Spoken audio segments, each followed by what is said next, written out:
در رابطه با قضیه جنگ احد که منجر به شهادت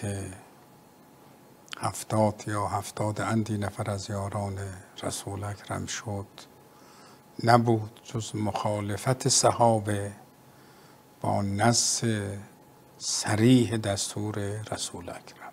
صحیح بخاری چاپ عربستان سعودی هم هست، حدیث شماره 39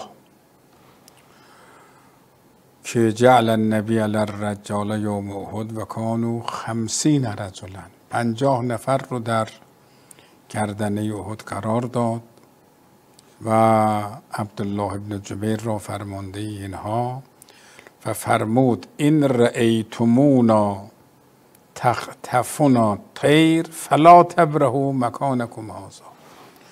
اگر دیدید ما را کشتند، پرنده ها تکه های گوشت ما را هم بردند، از جاتون تکن نخورید.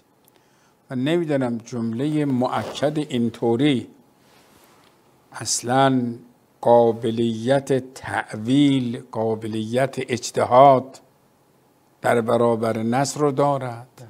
یه سریع و روشن دیگه. و من ندیدم نبی مکرم در این 23 سال تعبیر مؤکد اینطوری در هیچ یک از وقایع داشته باشد، نه در جنگ خیبر و نه در جنگ خندق غیره. حتی در جنگ، برای شما عرض کنم، آخرین جنگی که داشتن حنین، همچه تعبیر رسول اکرم نداشت. درست. اگر پرنده ها هم آمدن گوشت ما را بردند،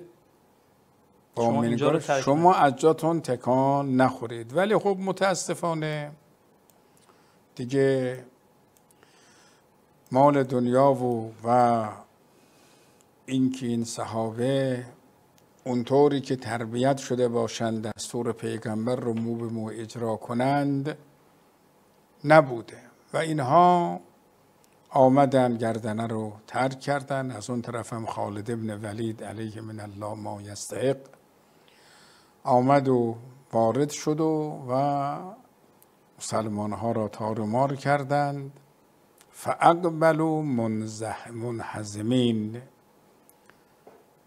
پیروزی به دست آمده تبدیل به شکست شد. خیلی سخته ها. خیلی از ابتدا لشکر شکست میخوره، خیلی درد نیست، ولی یک دفعه پیروزی به دست آمده را تبدیل به شکست بکنیم. فلم یبق مع النبی الا غیر 12 رجلا. همه اینها فرار کردن، رفتن بالای کوه مثل بز کوهی به تعبیر خودشون. غیر از 12 نفر همه رفتن.